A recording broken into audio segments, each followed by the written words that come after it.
situation report. You all have heard him, so you can now plan, your movement. It's now time for the discussion segment. It's still New Dawn, and as we all know, it's already raining. Now that it is raining, is it wise for farmers to start planting? Do they expect high level of rainfall this year or not? What are the steps to take to ensure that they have good yields, good harvest in the year? These and many more we shall be talking about, and the topic is early planting and cluster farming. We have Mr. Sulaimon Egberongbe in the house. He is the president Egba Cluster Farming Initiative. Good morning and welcome. Thank you, ma'am. We also have a farmer in the house, Tosin Edu. Good morning. Thank you very much. Good morning. Good morning, viewers. Àwọn ẹni tó ń jẹba ti kúrò nínú ìṣẹ́kùbùṣe tí a bá wò ó ní ọ̀pọ̀lọpọ̀ ọgbà la máa ń dúró pé òjò ti rọ̀, òòrùn ti rọ̀, ọyẹ́ ti wà, kìnní kan ti wà, pàápàá jùlọ fún ọ̀pọ̀lọpọ̀ àwọn àgbẹ̀.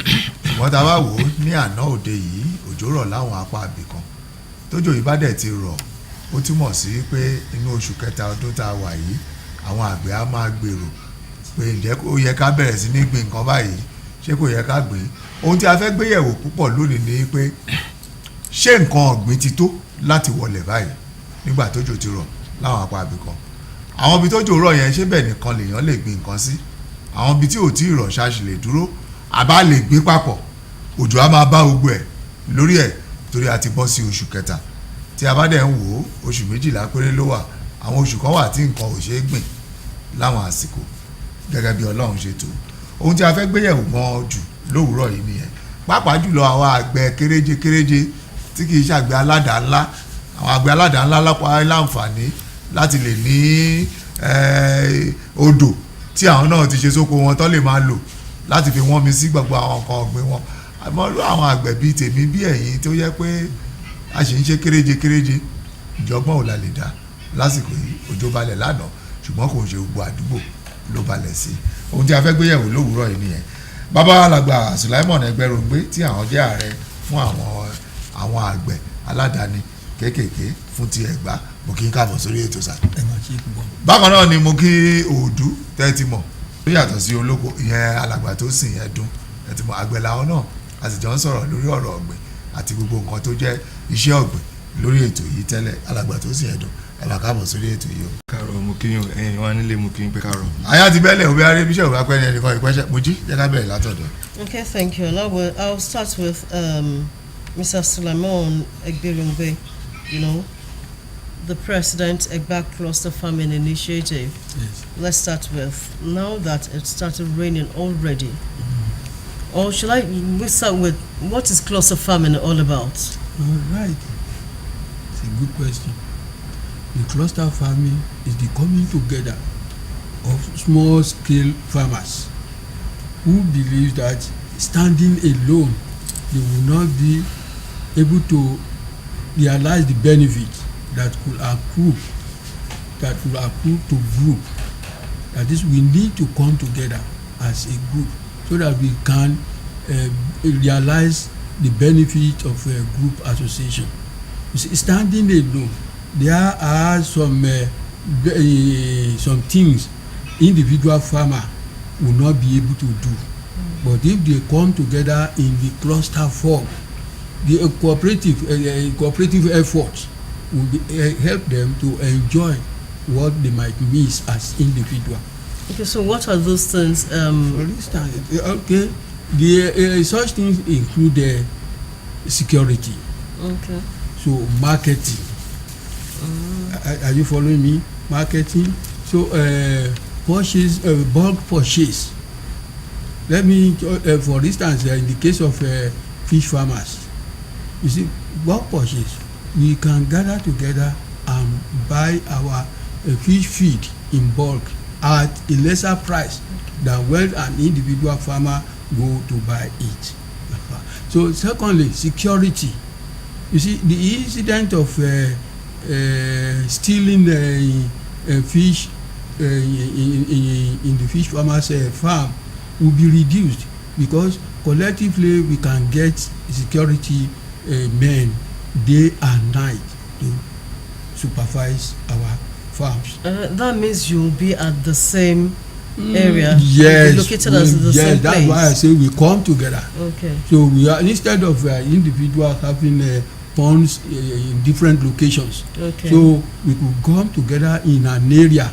Okay. So the individual will have its own fish farm, but at the same time there will be a body like a Egba cluster who will be managing and monitoring the pond. Not that the individual will not have the pond. The individual still have the pond, but it will be under the supervision of one umbrella body, which will help to provide and manage the resources that the cluster farmers gathered. Okay. Mr. Atosin, you're a farmer. Are you a member of this? Yes, I'm part of the. Let's hear from you. What have you gained so far? Actually, from what the president has elaborated, cluster farming has been practiced in other parts of the country, and if you look at the northern states, they are really taking advantage of cluster farming. Is to get together of farmers. Maybe you are a fish farmer, you are a poultry farmer, you are into rice production and all those stuff. One of the basic advantage that has come in Israeli is that it's easier for government to assist, and government has one kind of mindset that they want to deal with people in one location. If you look at it in the Jebu area, they have been practicing much of this cluster farming, especially in fish farming here, and it has helped government to quickly intervene. And when both those banks, especially finance houses that want to assist, they prefer to come to one location and assist farmers in one, because they believe that for them to be going from one house to another, this one maybe if they get his money, and those stuff, and they will just find out that there is a large percentage of default. So cluster farming has been a kind of relief to farmers, because now that farmers are now coming together, they find out that those things that they find it difficult to achieve when they are on their own, they have been able to get it. So there's easier access to funding. Government intervention is quickly there. Sometimes government intervene in a way whereby they do road constructions for them, they do what we call pond construction for them, and it makes things more easier for them. So in one way or the other, cluster farming is a new trend, and is what we are embracing. Like, take for instance in rice farming now, if you go to Igua side of Ogun State here now, you find out that they are emphasizing much on rice farmers coming together. As a result of that, the Metro rice processing plant will be able to come in and assist. But when farmers are scattering all around, it will be difficult for them to move their product. But when they are in one location now, take for instance, they have close to about 30 hectares at Igua. So any output coming there, a trailer load will just move down straight to the processing center. So it reduces the cost of production. Yeah, Mr. Ebirungbe, Yes, you said that of course that is what cluster farming is all about. You stay at the same location. Yes. No, let's talk more about that. You've actually talked about what you gain, in terms of security, funds, and yes. So how do you, I believe you must definitely have some challenges, and I'm looking at the issue of trust here. Do you have boundaries? How do you demarcate the farms? Very good. It's a nice question. You see, what happened is that when farmers come together, they don't just come together as individuals. They must belong to cooperative society. You getting me? So when they join the cooperative society, the cooperative society will monitor the activities of each individual on the farm. So at the end, when for example, I'm citing the example of the fish. When the fish is matured for cropping, so it is the cooperative society that will sell the fish Okay, from the proceed, you see, the cooperative society, it has inputs in the fish rearing. So I mentioned things like security, administration, a lot of this. So the cooperative society will deduct its own management fee from what the proceed. Then the balance, which is likely to be the gain, will now go to the individual farmers. So if that system is embraced, you find that trust will not be deficient in the system. Okay, I mentioned the issue of demarcation now. Demarcation, yes. When we say fish pond has demarcation. You have your own pond.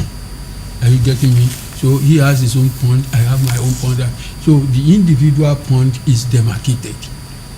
Are you getting me? So it's demarcated, not that everything just lumped together. You have your own form, your own pond, and it is demarcated. That individual farm is demarcated. You can easily locate what is your own farm from the other farm. Similarly, in cropping, the individual, if you plant maybe 2 acres, it has to be demarcated. If it is more than that, it has to be. So you know your farm and what you want to put in it. Although it will be under the management of that cooperative or the NGO. In the case of NGO, the cluster farming association. So each individual farm is demarcated simply. Màá bẹ̀rẹ̀ láti ọ̀dọ̀ alàgbà tó sì ẹ̀dùn pẹ̀lú àlàyé tẹ́ ti ṣe yìí. Àwọn tí wọ́n wà nínú àwọn ẹgbẹ́ wọ̀nyí bí ọdún mélòó sọ́dún mélòó, àwọn tó fẹ́ darapọ̀ bí ọdún mélòó lèèyàn lè láǹfààní láti darapọ̀. Tẹ́bá wo nǹkan tá à ń try láti ṣàlàyé ni pé àkójọpọ̀ àgbẹ̀ sí ojú kan, ẹni tó yẹ fẹ́ bẹ̀rẹ̀ ó lè darapọ̀ mọ́ wọn because ara àwọn àǹfààní tí a máa ń rí nídìí ẹni pé ẹni tí ò mọ̀ nǹkan kan tó bá bá wọn tó mọ̀ Ọlọ́run gbàdúrà ẹ̀ nìyẹn, torí ó yàtọ̀ sí pé àdárin ìjò torí ibẹ̀ ni wàhálà wà. So tàbá rí àwọn tẹ́ gbé bóyá wọ́n jẹ́ àgbẹ̀ tẹ́ gbé bóyá wọ́n ní àǹfààní gbé bóyá àwọn fẹ́ ṣiṣẹ́ àgbẹ̀ bóyá ṣe ráìsì àbí kankan tó bá darapọ̀ mọ́ àwọn ẹgbẹ́ alágbẹ̀ tó ń ṣe wọ́n máa pọ̀n lẹ́yìn wọn bí àkàbà ló máa fi ṣe àwọn àṣìṣe táwọn ti ṣe tẹ́lẹ̀ tẹ́ pé ó jẹ́ pé bírú nísìn irú òjò tó ń rọ̀ yìí nísìn àwọn àgbẹ̀ mi ò mọ̀ pé òjò tó ṣe ń rọ̀ nísìn ìgbà òjò gbogbo ti bẹ̀rẹ̀ torí tẹ́ bá wo àwọn àjọ tó jẹ́ meteorological department wọ́n gbé jáde pé nísìn káwọn àgbẹ̀ má ṣàyè lọ gbin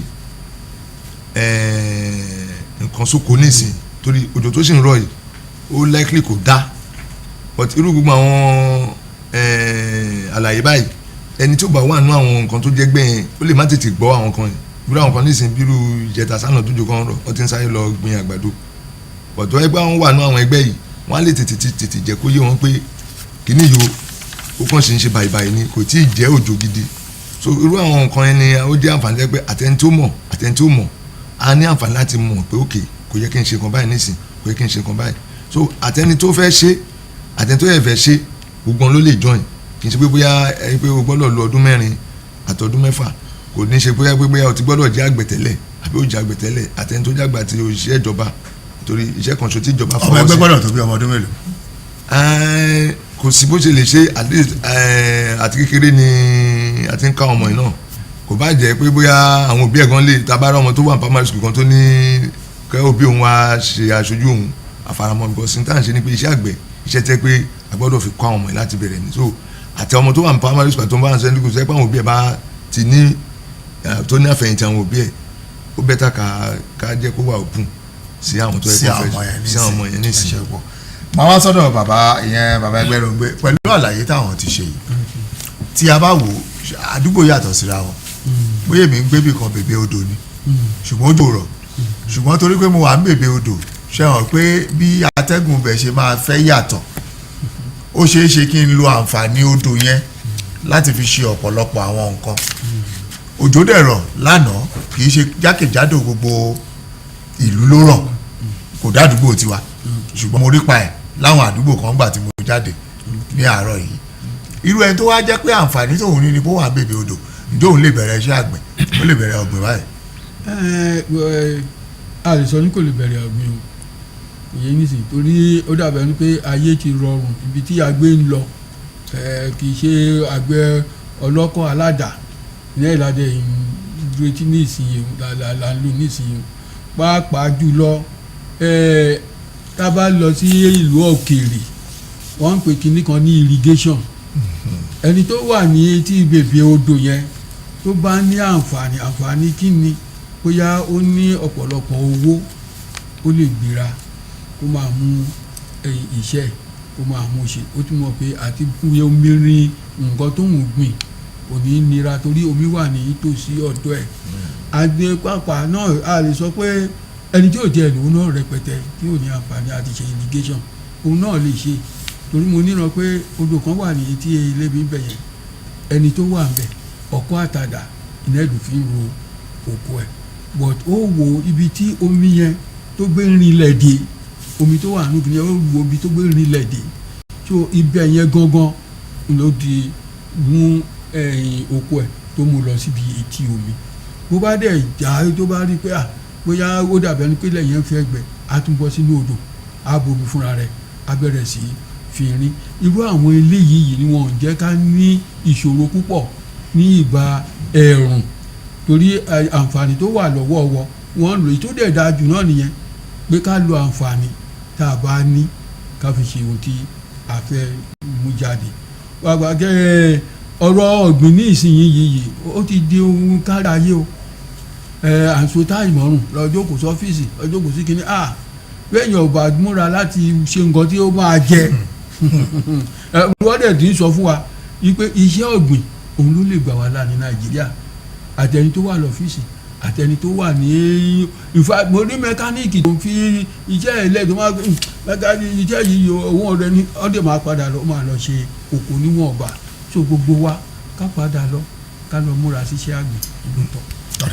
ẹ ṣe púpọ̀ pẹ̀lú àlàyé tẹ́ ti wá ṣe yìí fún àwọn èèyàn tó yẹ pé àǹfààní tí wọ́n ní ó máa ń iṣẹ́ tí wọ́n ń ṣe tí wọ́n yàn láàyò ṣe fi ilẹ̀ ṣàgbé bí òṣìṣẹ́ ìjọba bá kúrò lọ́fíìsì ẹ̀ àwọn tí wọ́n fẹ́ lo ọ́fíìsì yẹn kò ní lè dá wọn lóhùn tí a bá dẹ̀ ní iṣẹ́ ọ̀gbìn ó ti di gbogbo anìkáṣe nǹkan kan ǹjẹ́ àwọn kan wà tí wọ́n lè dúró fúnrú ẹni bẹ́ẹ̀ láti mójútó ko ẹ̀ pàápàá jùlọ irú ẹgbẹ́ ti yìí bí bóyá mo gbìyànjú láti pé ó dá èmi náà fẹ́ dáko tí n bá da èmi mo lóko yìí ṣùgbọ́n ṣé mo lè wà lábẹ́ àyẹ̀wò àwọn kan tó ń mójútó abẹ́ àmójútó àwọn kan. ẹ ṣe mo dúpẹ́ ẹ bá wo nǹkan tí ọ̀gbẹ́ni tó sin ẹ̀dùn tó sọ lẹ́ẹ̀kan ó ní ìjọba wọ́n ti lọ́wọ́ sí i ọwọ́ tí ìjọba ní sí kì í ṣọwọ́ kékeré rárá o wọ́n fọ́ yẹpẹrẹ mú iṣẹ́ àgbẹ̀ nísìnyí o àti nítorí ẹ ó sọ̀rọ̀ metro rice ní ègùn àbí nǹkan kan bẹ́ẹ̀ yẹn ìjọba ló ṣèrànlọ́wọ́ fún àwọn tó wà bẹ́ẹ̀ tí wọ́n fi ń ṣe na ìtọ́jú wa ṣẹ́kù ní ẹni pé tẹ́ ẹ bá kọjá lọ sí ọ̀nà ọ̀dẹ́dá ẹ̀wù ọwọ́ ọ̀tún yín bẹ̀ yẹn tẹ́ ẹ bá dé wéjẹ́ ẹ̀ rí fish pond lọ rẹpẹtẹ àdúpẹ́ lọ́wọ́ gómìnà wa àwọn náà ṣe àtìlẹ́yìn àwọn ni wọ́n gbẹ na bí wọ́n ti wá ṣe àtìlẹ́yìn yẹn wọ́n wá sọ fún wa pé nǹkan táwọn ṣe sí bí ìbáyọ kì í ṣe fún àwọn àgbẹ̀ aládàá ńláńlá rárá o àwọn ọmọ kéékèèké wa àwọn ọmọdé wa tí wọ́n rìn gbúrò kiri tí wọ́n ń hùwà pátá tí wọ́n ò ríṣẹ́ àtàwọn tó tiẹ̀ ti kàwé láti wọn ò ríṣẹ́ náà kàn padà wá sí ibẹ̀ yẹn wọ́n fẹ́ nǹkan tó ń pè ní empowerment kí wọ́n máa ṣiṣẹ́ bẹ̀ náà kó wa tán síbẹ̀ yẹn wọ́n ti wá sọ àwọn tá à ń pè ní civil servant tí wọ́n jẹ́ òṣìṣẹ́ ìjọba náà ayé wà fún wọn bẹ́ẹ̀ wọ́n ti yà máàkì àwọn ponds kan fún wọn bẹ́ẹ̀ ìwọ tó bá jẹ́ òṣìṣẹ́ ìjọba tó rò pé bóyá kíní kó bá wá síbẹ̀ wà á rí pond tó máa ṣe nǹkan tó wá mú wa dá cluster farming náà lẹ̀ ní pé arapa kan nìyẹn o àmójútó àwọn oko tí a bá ní tó yé yín báyìí tó tá a bá rí òṣìṣẹ́ ìjọba kan tó bá ní ìfẹ́ sí i kó má fòyà pé àbọ̀n bá ṣe kínní ìta ló máa bá wọn mójútó níṣẹ́ ni kó bá cluster farming kó bá wọn sọ̀rọ̀ wọn á ṣàlàyé fún bó ti ṣe rìn tó jẹ́ pé ohun tó bá ná síbẹ̀ yẹn kò ní jẹ́ báànù tó lè ní òṣìṣẹ́ ìjọba lè wà o. tó lè wà ọ̀rẹ́ alàgbà tó sì yẹn dún kó tó di pé mo fà nílé mojí lọ́wọ́ padà èmi nífẹ̀ẹ́ sí cluster farming ṣùgbọ́n mi ò gba Abẹ́òkúta mò ń gbàdúgbò kan tó jìn síbí ṣùgbọ́n ọmọ ọbí ni mí láti dáko mi ò fẹ́ ṣiṣẹ́ ẹ̀tẹ́já mo fẹ́ dáko ni ṣe cluster farming wọ́n ti láwọn ibi tó jẹ́ pé àwọn farmers yẹn dáko tí wọ́n sí àbí ibikíbi tí ń bá wà àǹfààní bí kàn débẹ̀. ibi tí cluster farming yẹn bá dáko sí tẹ́pọ́n ra lè sí ibẹ̀ ni ẹni máa wá ní ilé tiẹ̀ sí. now àǹfààní tẹ́ni ẹ máa jẹ ní pé torí mo mọ̀ pé ibi tẹ́ni tẹ́ni ṣàlàyé ni pé èmi tí mi ò ráyè but mo fẹ́ ṣe iṣẹ́ àgbẹ̀. mo fẹ́ ṣe àgbẹ̀ yìí. mo dẹ̀ lówó láti fi ṣe but mi ò lè máa wá ṣàmójú ṣé mo lè bẹ́ẹ̀ gbé kẹrin sọ pé bẹ́ẹ̀ jẹ́ bí iṣẹ́ àwòdà.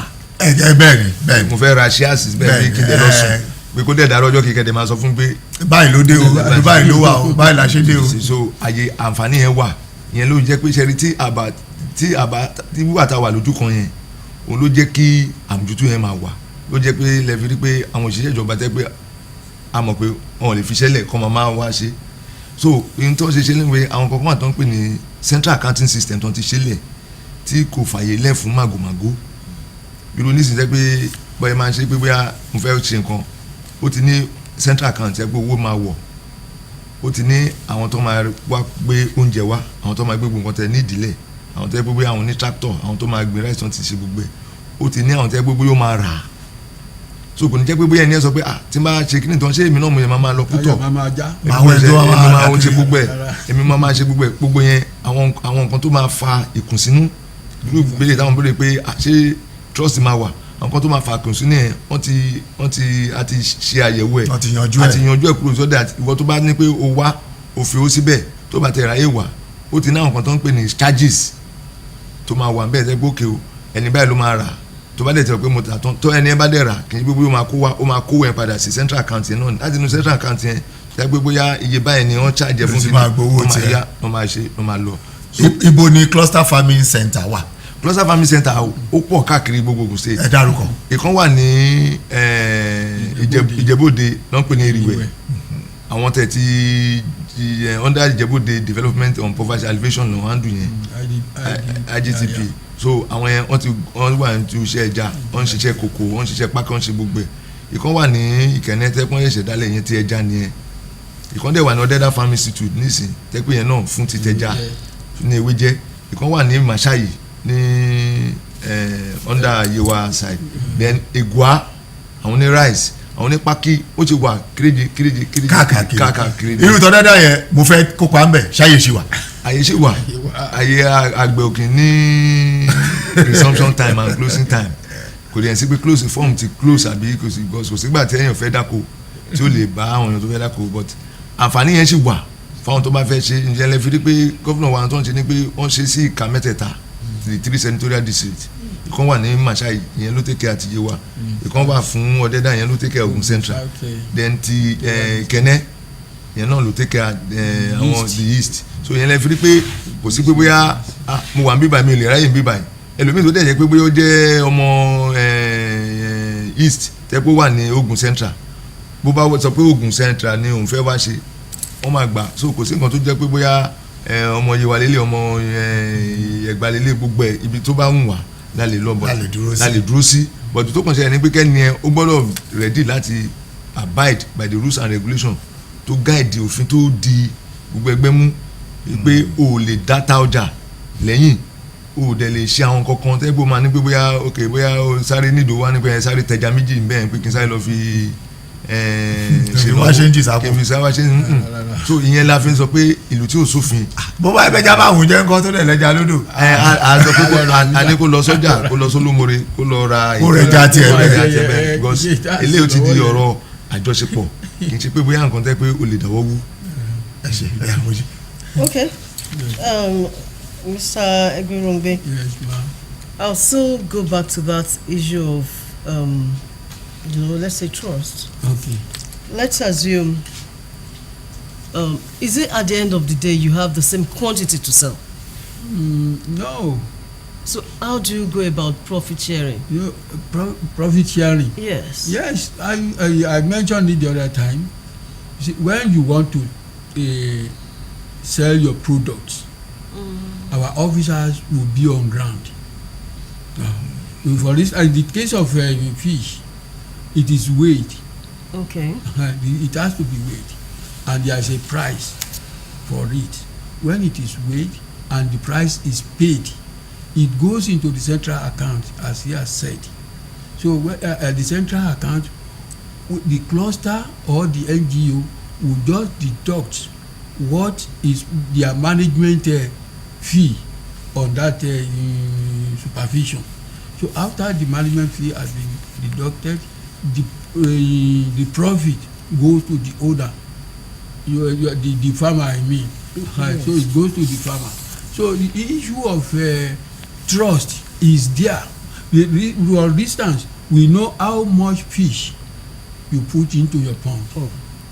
So at the beginning, the fish will be calculated how much juveniles or fingerlings you put into the pond. So as time goes on, it will be monitored how you feed them, how the cares you take over them. If you are not taking care, the management will call you to order. This thing needs to be done, and so on. And beside that, we have training for our farmers. So each farmer will be trained how to manage or handle his farm.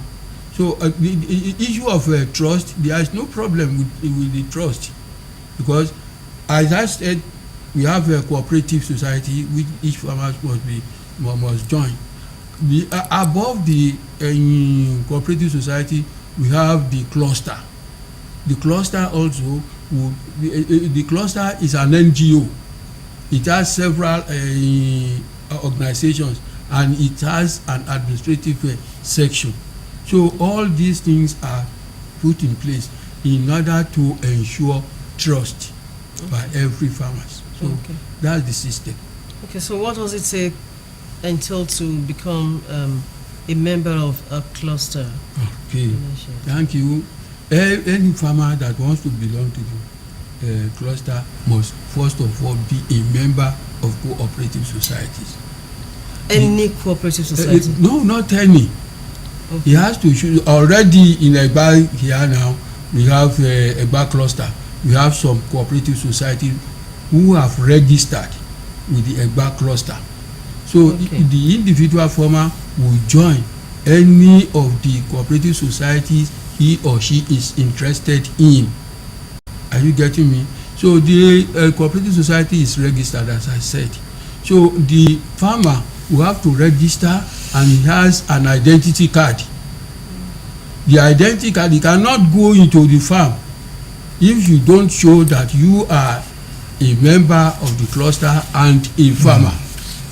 This is part of the security we put in place. Anybody that wants to enter into the farm must show clearly that he is a member. So, and beside that, we have security personnel who are going around to see that things are not filthy. Okay, Mr. Edu, what are the challenges your cluster farmers face? Actually, there are about 2 or 3 that we have been able to identify. Part of it are members not ready to abide by the rules and regulations. It's a bit of challenge, because what happens is that as the Yoruba proverb say, "Ori tutu atori gbigbe, osoro kojo," and you find some people, maybe they feel that because of the level of money or capital they are coming with, as a result of that, they believe that they will not be subjected to the rules and regulations of the clusters. And these are some of the areas where they come and they say that at least I'm the one that put my money there, I can do what I want. And it has been a challenge which we have been trying to set up so many preventive measures against, so that at least we may not eliminate it, but we have been able to reduce it. And the other challenges we are always been having is sometimes the weather climate sometimes makes our prediction very difficult. Take for instance, when you go to rice people now, because of the climatic change and the unforeseen circumstances, sometimes maybe per acre of land, we might have predicted that okay, an average investor will get a profit of let's say 10 naira. But because of climate change and unpredictable weather, we find out that those projections doesn't come in, and it becomes a difficult situation for farmers to pay back that loan, and it's a challenge that is beyond our control. Because sometimes before you start, because when you are looking at when you are mentioning the issue of trust and all those stuff, there are what we call business plan that we put in place, that okay, per acre averagely at worst this is what I will expect. But there's what we call natural issues that may come in, like maybe the rain comes too late or comes too early. I get what I'm trying to say. So whether climate change has been a real challenge to the predictions that makes some people to say, but you told me that if I do this, that I'm going to get 10 naira. But now what has happened? So it's a challenge that we are trying to educate some of our farmers, that though you may come here with the sense that okay, every farmer wants profit. I get what I'm trying to say. But when things changes like this, we must be able to educate and let them. Look at, for instance, now the meteorological department said it's very risky to go and plant now. Do you get what I'm saying? Because of the little rain that is here, it's not going to rain early. So it's better to do land clearing now for our farmers. So those that plant now, they're on their own. They're on their own. Yes, talking about that warning. Yes. Does it mean that farmers cannot plant anything at all, not even vegetables? I believe that should be those that can plant. You see, we are trying to do what we call precautionary measures, because those that are farming now are those that are closer to the stream that can use irrigation and all those stuff. But when it comes to rainy season like this, many people comes in en masse, and it's a challenge that if they do much of mechanized farming and they plant maize, and under 2-3 days the thing spot up, and after a week or 2 there's no rain again, everything will burn, and find out that it's like you are starting over again. So what they are just trying to say is that still be doing much of your land clearing now. So that is just the advantage of those informations. It's not saying that you cannot plant, but if you plant, be careful that there may be likely stoppage of rain after some time, and most of these things we want to plant, if they don't get water for about 2, 3, 4 weeks, they will burn. So that is where we are going. It's not that we are not saying people should not go and plant, but exercise caution, because we need to take advantage of technology now. It was unlike before that all of us will now say, so why not embrace the irrigation you mentioned? The irrigation method is not for all the farmers. It's capital intensive. I won't lie to you, it's capital intensive, and that's why I found out that during the dry season, foodstuffs are very expensive and vegetables are very expensive, because it's capital intensive in the sense that the machinery you put in place and the basic in terms of fueling and all those stuff is not all that for every dick and harry.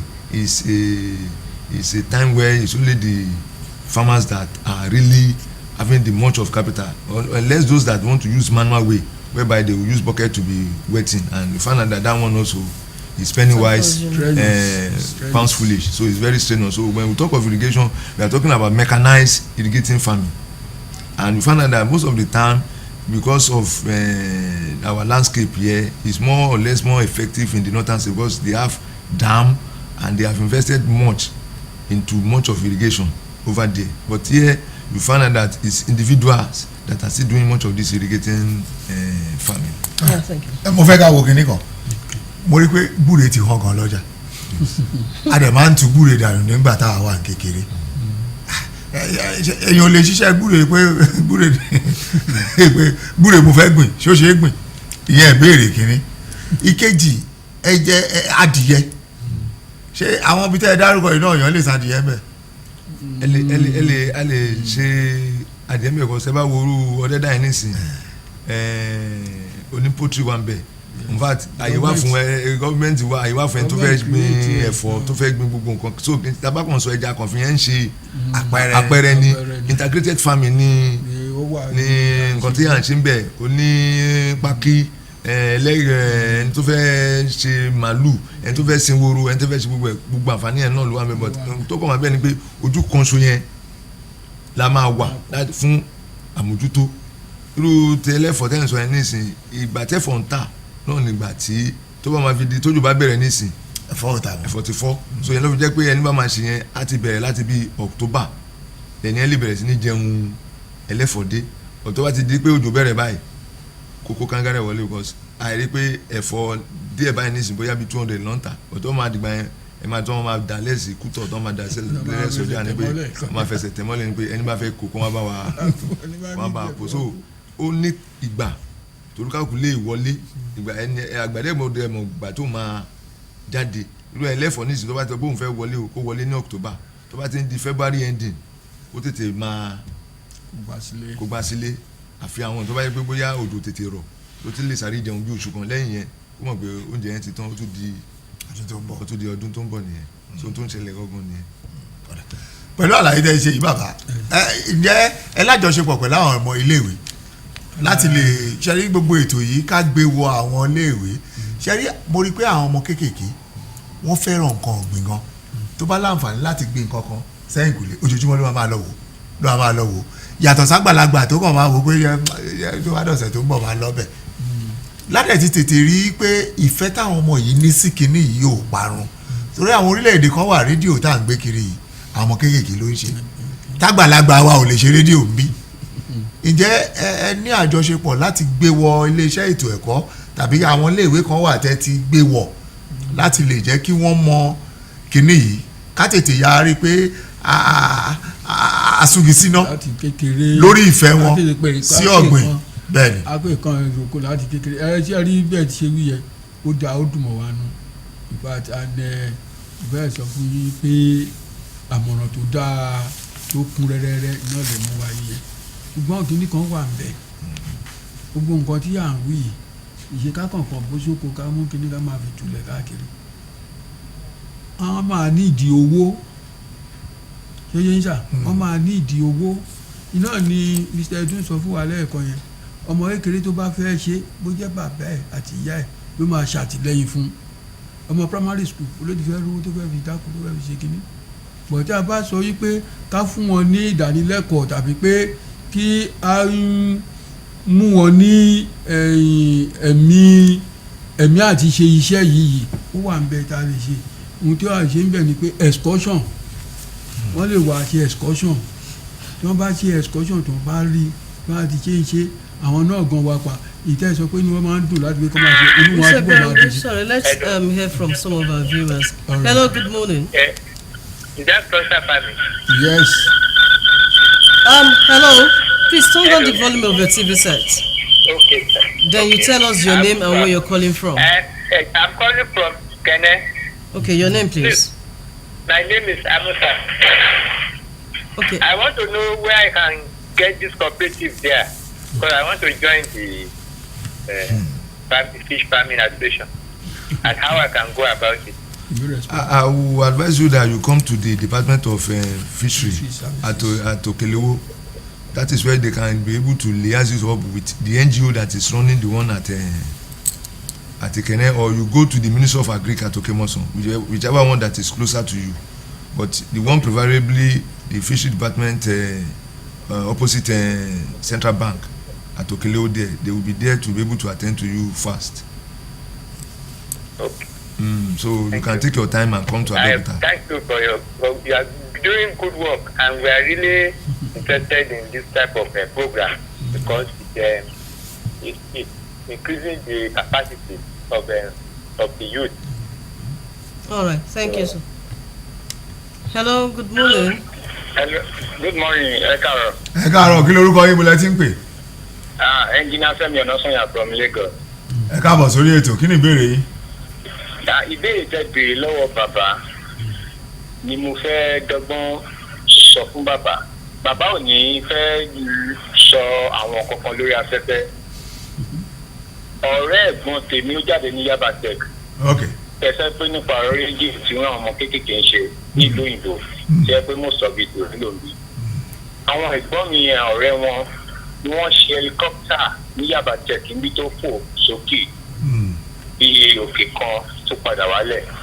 Ṣé mo pé ìjọba tó yẹ kó ràn wọ́n lọ́wọ́ tí wọ́n kó àwọn ọmọ yẹn lọ sí America àbí Canada àbí Japan or China láti lọ train wọn tí wọ́n ti kàn di engineer tí wọ́n máa gbé orílẹ̀-èdè Nàìjíríà lárugẹ ṣẹ́mi pé wọ́n ṣe fún wọn wọ́n láti kó wọn lọ sí ilẹ̀ aṣálẹ̀ ní Zamfara kan lọ south wọ́n lọ ṣe teaching nígbà tó máa padà dé wọ́n gbàgbé wọn síbẹ̀ ní bọ́tà dúpẹ́ lọ́wọ́ Ọlọ́run lé ní fún ẹ̀gbọ́n wa yẹn Amẹ́ríkà ló wà lé ní ìyàwó ẹ̀ ló ràn lọ́wọ́ tán fi lọ sí Amẹ́ríkà iléeṣẹ́ tó ń ṣe helicopter lọ́hùn náà ti ń ṣiṣẹ́. Okay, please let's focus on cluster farming, early planting, and all that. We really appreciate your contribution so far. ewu tó ọmọ bá tiẹ̀ sọ yẹn wọ́n kàn yà láyàlò ni èmi náà lo ohun kìíní yẹn mo lò gẹ́gẹ́ bí àyálò ni kì í ṣe ohun tá à ń sọ nìyẹn ṣùgbọ́n mo ń gbìyànjú láti sọ wípé àwọn ọmọ kéékèèké ni wọ́n ń ṣe nílùú yẹn lọ́hùn lọ́dọ̀ tiwa bí sáwọn ọmọ tiwa kéékèèké ò lè ṣiṣẹ́ àgbẹ̀ ni nígbà tó jẹ́ pé àti sọ pé iṣẹ́ àgbẹ̀ ní iṣẹ́ ilẹ̀ wa bóni yẹn bá fẹ́ parẹ́ ká mọ̀ kó fẹ́ parẹ́ tí ò bá parẹ́ kí la lè fi ṣe ìrànlọ́wọ́ àti àtìlẹ́yìn fáwọn ọmọ wa láti lè tètè gbájúmọ́ṣẹ́ yẹn torí ọ̀pọ̀lọpọ̀ máa ń nígbà wípé àgbẹ̀ àkúṣẹ́ lágbẹ̀ àgbẹ̀ yìí dẹ̀ ṣàkúṣẹ́ tèmi ti mọ̀ dáadáa torí owó àgbẹ̀ ni wọ́n fi rán èmi jáde iléèwé kí la lè ṣe láti lè rí i pé agbin kìíní yẹn sọ́kàn àwọn ọmọ wa. ọ̀nà àbáyọ wà ṣẹ́rí àjọṣe ní iṣẹ́ yìí ṣẹ́rí mo sọ ní orí ètò nígbà kan pé ipa tí àwọn proprietors àwọn primary school tó ní kó pọ̀ mo sọ nígbà kan pé kò sí tó burú jù pé